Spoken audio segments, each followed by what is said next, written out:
Bienvenidos a este video sobre la isomería y la estereoquímica. Se explicará de forma general los distintos tipos de isomerías que existen.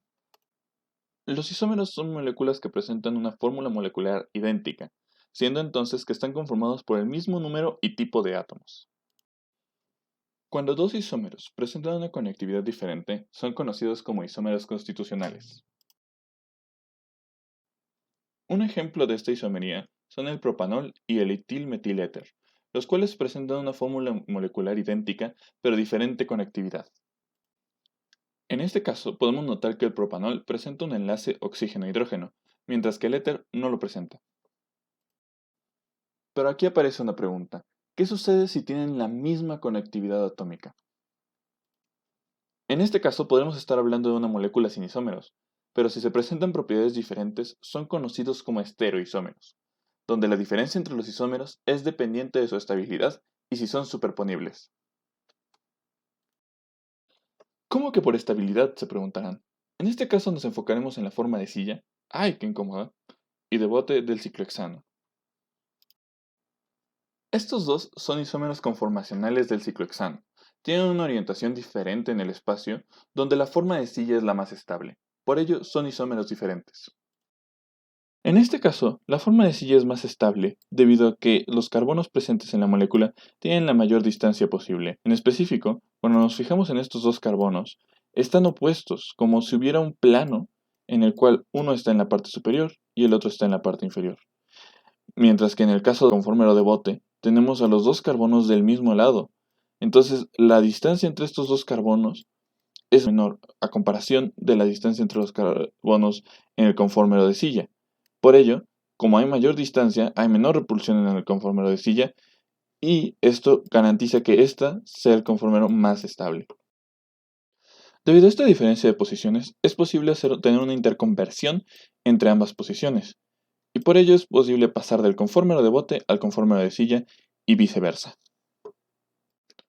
Otro caso es el metilciclohexano. Si nos fijamos en la forma de silla, el carbono puede tomar la posición axial o la posición ecuatorial. Como la posición ecuatorial es más distante a los demás, esta es la más estable. Estos isómeros se pueden interconvertir entre sí con una rotación.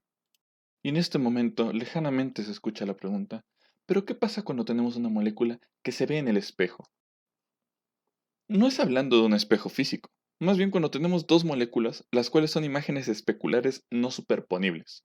En este caso, estamos hablando de enantiómeros. Al decir especulares, es que son la imagen en espejo de la otra. Y al indicar no superponibles, se está diciendo que sin importar su rotación, no es posible que sean iguales. Para poder diferenciar los isómeros se utilizan las reglas de Cahn, Ingold y Prelog, donde se le da una prioridad a un elemento por su masa molar, diferenciando a los isómeros como R o S.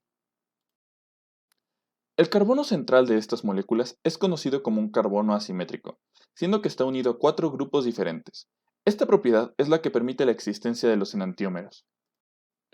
Los isómeros geométricos, los cuales existen debido a que los dobles enlaces y compuestos cíclicos no pueden rotar sobre su propio eje, se nombran por medio de cis y trans, donde cis son sustituyentes iguales del mismo lado del plano de simetría, y trans son opuestos del plano de simetría, utilizado cuando los átomos enlazados tienen uno o dos sustituyentes iguales.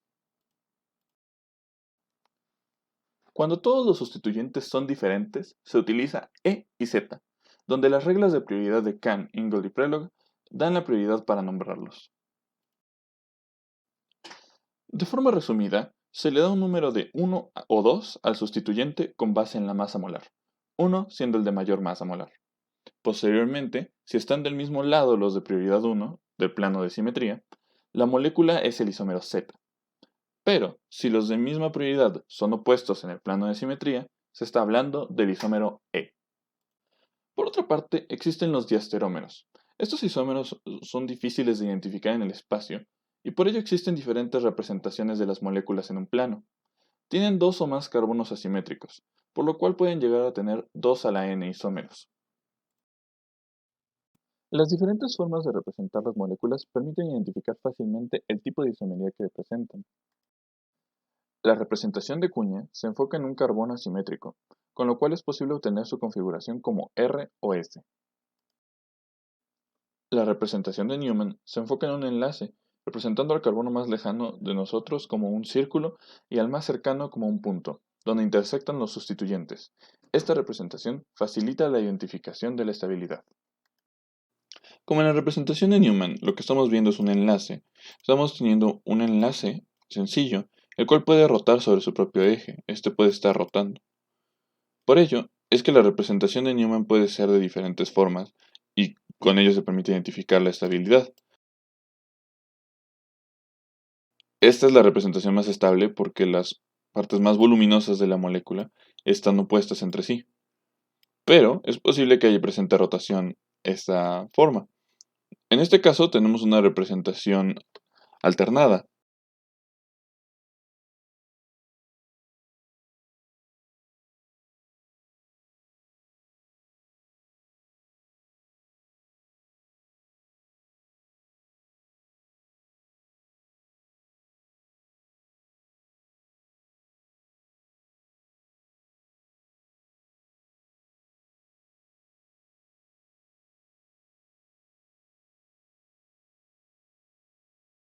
O una aproximación a esto, donde podemos ver que tenemos al hidrógeno eclipsado por el cloro o el carbono, o depende de la forma en la que están. Por ejemplo, este hidrógeno de aquí estaría en esta posición de acá, de aquí, porque es el hidrógeno trasero. Después el cloro rotó hacia esta posición, entonces el cloro va acá. Este cloro ya estaba en la parte anterior de la molécula, entonces va aquí. Este metilo pues se conserva como metilo. Y finalmente vamos a tener este hidrógeno que está en la parte frontal, va aquí. Y este metilo se queda atrás. Esta forma es para poder escribir todos los componentes sin necesidad de que estén bloqueando a otro que te pueda malinterpretar lo que se está dibujando. Pero también es posible seguir rotando y seguir representando de otras formas, en donde este puede seguir presentando rotaciones. A partir de esta rotación, podemos llegar a una nueva conformación, la cual tendrá menor estabilidad que la forma original, pero mayor estabilidad que la forma eclipsada, siendo que en este caso no están repeliéndose entre sí los átomos enlazados con los carbonos. Se puede continuar con esta rotación pasando a través de una forma eclipsada a una forma alternada. Y cada que se realiza una de estas rotaciones sucesivas, vamos a estar pasando por una forma eclipsada a una forma alternada. A partir de todos estos procesos de rotación, es posible llegar finalmente a la forma original. La representación de Cavalier es similar a la representación de Newman, siendo que nos enfocamos en un enlace, pero en este caso se ve lateral. En este caso, con la representación de Cavalier se puede identificar si el carbono asimétrico es R o S. Por ejemplo, con este carbono verde podemos representarlo únicamente aquí al lado para poder dibujar sobre él, en el cual podemos poner cada uno de los presentes átomos de cierta forma. Y es posible identificar y clasificarlo con respecto a la masa atómica. Por ejemplo, en este caso, tenemos al lado dos carbonos. Y eso es algo importante. Cada carbono tenemos que fijarnos también en sus vecinos para poder decir si este es de mayor prioridad a este. Por ejemplo, en este caso sabemos que este es el de mayor prioridad. Y después tenemos que fijarnos en la prioridad con respecto a estos. Por ejemplo, este es el de segunda prioridad debido a que tiene enlazado otro carbono, además tiene enlazado un cloro, porque viene de la molécula, aquí hay un cloro, y finalmente de este lado hay un hidrógeno. Por ello es que esta representación nos permite identificar, el carbono de al lado es prioridad 2 porque tiene, además de ser un carbono, tiene cosas que tienen una masa molar mayor a lo que tiene este que solo tiene hidrógenos. Entonces este es 3. Y con esta representación podemos identificar que el primer carbono asimétrico es R. Por otra parte, el segundo carbono asimétrico, pues es una historia similar. Este es el de mayor prioridad, siendo el 1. Luego el de siguiente prioridad es este, siendo el 2. Y el de siguiente prioridad es este acá abajo. Y nos podemos decir, ok, vamos a ir en la dirección pues de las manecillas de reloj nuevamente, ¿no? O sea, vamos a ir de esta dirección. Pero aquí es un problema en el cual tenemos que verlo desde una forma en la que este hidrógeno siempre debe de estar atrás. Entonces tenemos que poner nuestro ojo de alguna forma en la cual podamos ver, o sea, ponemos nuestro ojo de alguna forma en la cual, de forma imaginaria, este hidrógeno sea el que esté atrás. Y sería verlo desde esta perspectiva, desde el otro lado. Y si lo vemos desde el otro lado, entonces este hidrógeno está atrás, pero la rotación es contraria. Entonces, este es un carbono asimétrico S. La representación de Fischer es muy útil para diasterómeros, siendo posible representar los enlaces que están hacia nosotros en el plano como horizontales y los que están hacia atrás como los verticales. En este caso, en la representación de Fischer, se presenta una cuestión muy importante. Finalmente podemos indicar a qué nos referimos con este 2 a la n de los diasterómeros. La forma de identificar un diasterómero es bastante complicada, como se había mencionado anteriormente. Por ello, un diasterómero puede ser identificado fácilmente cuando es un isómero, el cual no necesariamente es que no sea superponible, sino es que este compuesto puede tener varias formas. Por ejemplo, los siguientes isómeros no necesariamente no son superponibles, sino una pequeña parte es superponible. Por ejemplo, tenemos dos carbonos asimétricos, entonces tenemos 4 isómeros posibles. Pero no necesariamente es una regla que se va a cumplir en todo momento. O sea, no siempre va a cumplirse que van a ser 4 isómeros en total, sino es el máximo de isómeros que es posible formar, siendo que puede haber menos isómeros debido a que hay una cosa que se llaman isómeros mesos. Tienen la misma configuración y independientemente de las dos, pues vamos a tener la misma forma.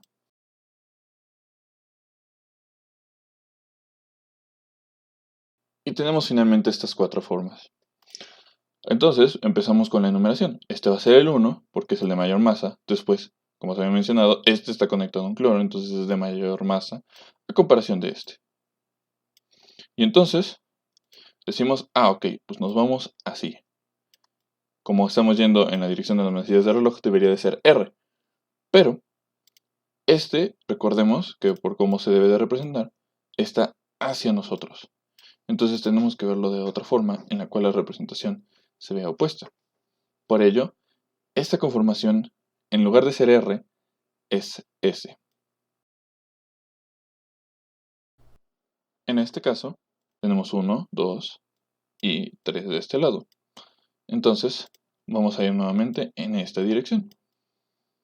Por ello, estamos viendo en la dirección del R. Pero, nuevamente pasa que este debe de ser S. Porque estamos yendo en esta dirección, pero tenemos que verlo de este lado, de tal forma que va a terminar siendo S.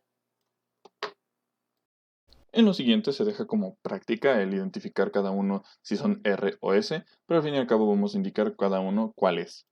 Con la fórmula, podría decirse que en total debería de haber 4 isómeros, pero en esta molécula solo hay 3, siendo que hay 2 de los isómeros que estamos proponiendo, los cuales son iguales. Si representamos a la molécula sin la isomería, podemos observar que los cloros están en la posición 2 y 3, sin importar de qué lado estemos contando. Por ello, cuando tenemos R y S, no importa si el primero es R o el segundo es S, o al revés, estaríamos hablando del mismo compuesto, y por ello tendrían el mismo nombre. Entonces, este compuesto no se llama RS o SR, sino se conoce como un compuesto meso. Esto hace nuestro número de isómeros sea disminuido de 4, que serían todos los posibles, a 3, debido a que 2 son la misma. Espero este video les haya sido de utilidad para identificar los distintos tipos de isómeros que existen y distintas formas de representarlos.